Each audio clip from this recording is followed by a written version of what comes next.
Bonjour et bienvenue sur Lève-toi et brille. Comme vous le savez, tous les jours, le diable essaie de poser des pièges aux enfants de Dieu.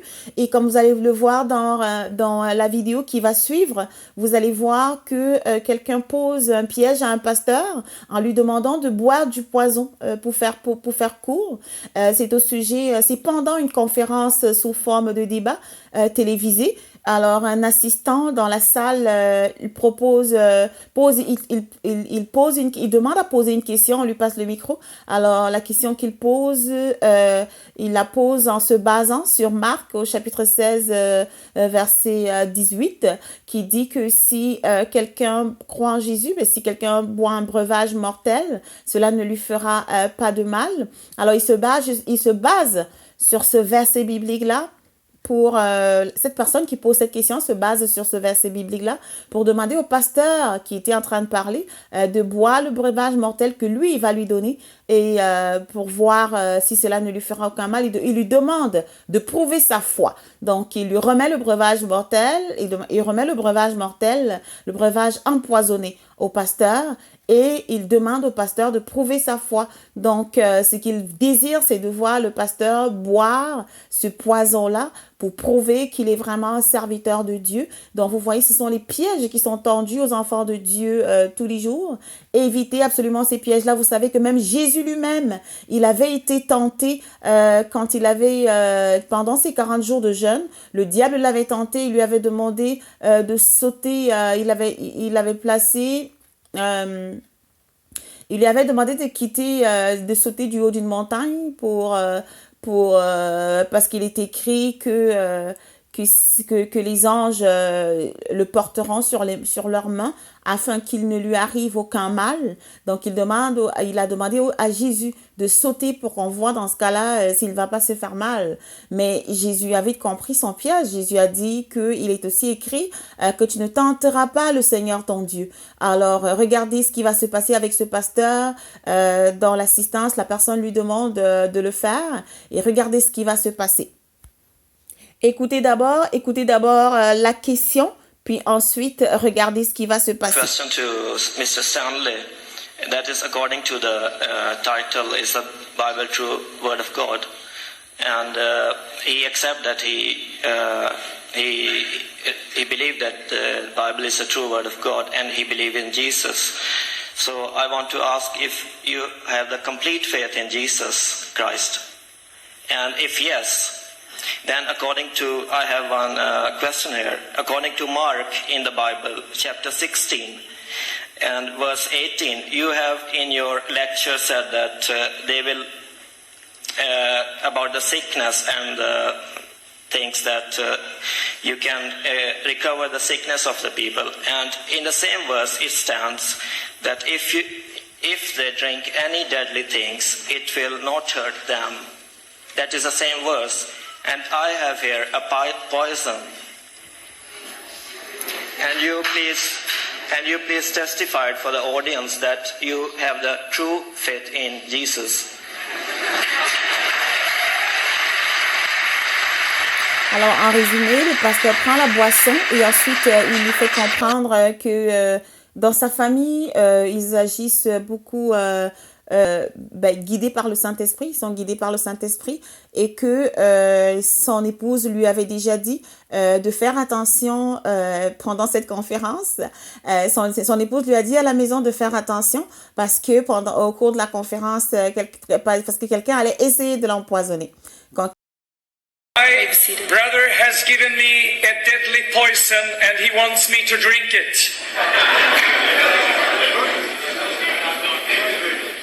He wants me to make a show and tell you that it is true what is written in Mark 16, that if we drink something that is poisoned, we will not die. Now, very strange. You see, I believe in God. I have experienced the Holy Spirit, and in our family, we have experienced the Holy Spirit as a reality. And the Holy Spirit tells us what is going to happen. And my wife told me Thursday night, Stanley, be careful, someone will try to poison you.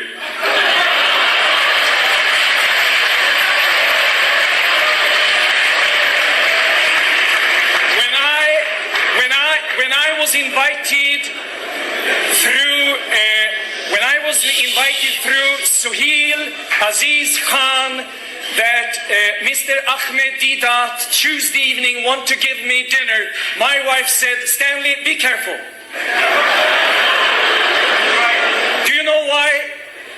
Because we know about many Muslims who became Christians and were killed. Now, am I going to drink this and you will see me fall down and die? Now, listen to this. When you know the Bible, the first thing I will answer before really telling you what I'm going to do.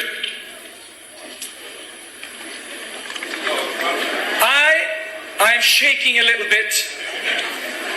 Excuse me. But listen now. You see, you asked me if I believe in Jesus. And I want to tell you, I believe in Jesus as it is written in the Gospels. I don't believe in Jesus as it is written in the Quran. Because the Quran denies that Jesus is the Son of God. The Quran denies that Jesus was crucified. The Quran does not accept that Jesus was resurrected. The Quran denies that Jesus is Messiah.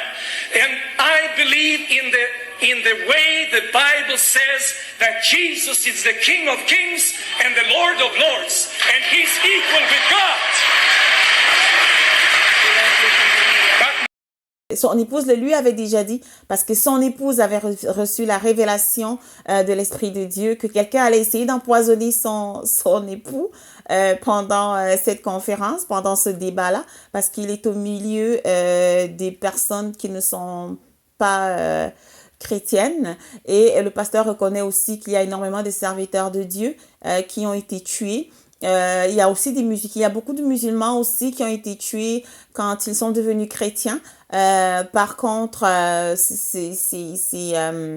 il va refuser absolument, bien sûr, de boire ce poison. Il va refuser.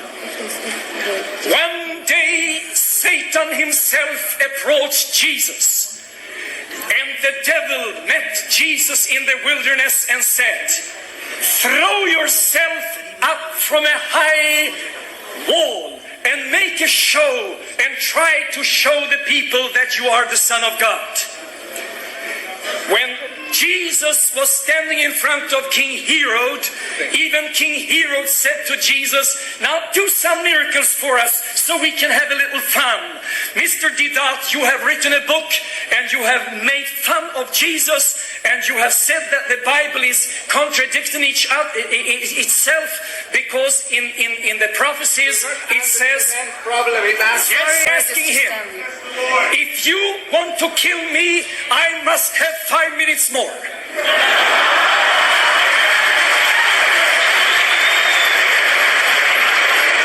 just going to tell you that in front of Herod, Jesus did not open his mouth according to the scripture, and Jesus did not make a show of the miracles. And when you gave me this question today, I recognize the devil in you, and I'm not going to obey the devil. I'm not going to make a show.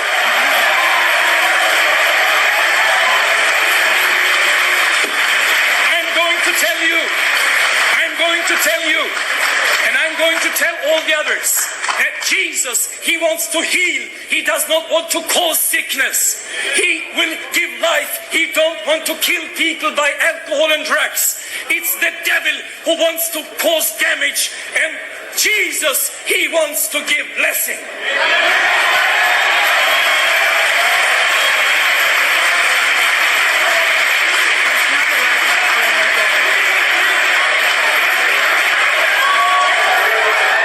Ce qu'il va faire à la fin, c'est donc d'aller remettre le poison au monsieur qui le lui a donné. Donc il a pris le poison pour parler, en montrant aux gens ce qu'on essaie de faire, en expliquant aux gens ce que les serviteurs de Dieu traversent tous les jours. Puis ensuite, il remet tout simplement le poison. Il savait déjà que quelqu'un allait essayer de l'empoisonner parce qu'il a été averti par le Saint-Esprit. Et il va jusqu'à dire aussi qu'il y a des personnes qui sont devenues chrétiennes et qui ont été tuées simplement par persécution, comme ça, à cause de leur foi.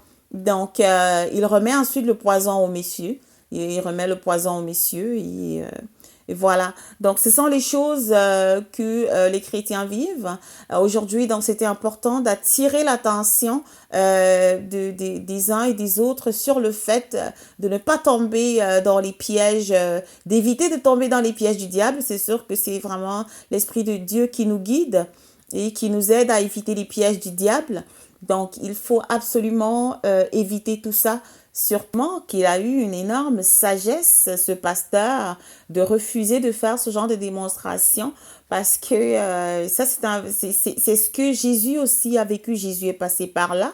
Quand le diable lui a demandé de prouver quelque chose, qu'est-ce que ça allait changer s'il avait sauté? Est-ce que le diable se serait repenti, aurait donné sa vie à Dieu?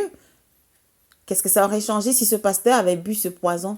Même si ça avait été pour démontrer la puissance de Dieu, pour démontrer que le Seigneur peut faire des miracles, s'il avait bu, même s'il n'était pas mort, est-ce que cette personne qui lui a demandé de boire ce poison-là pour prouver sa foi aurait donné sa vie à Jésus? À quoi est-ce que cela aurait servi? Donc, alors, c'est vraiment dans le même cadre que ce qui s'est passé avec Jésus. Jésus avait dit, tu ne tenteras pas le Seigneur ton Dieu.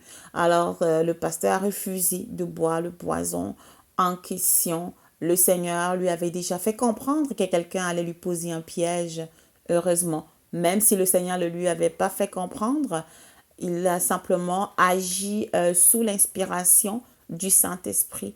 Évitons ces pièges-là, que le Seigneur soit avec vous. Je te laisse absolument à vous montrer cette vidéo-là pour que vous puissiez voir ce que les frères et sœurs traversent tous les jours dans le monde. Merci beaucoup, passez une belle journée. Bye bye.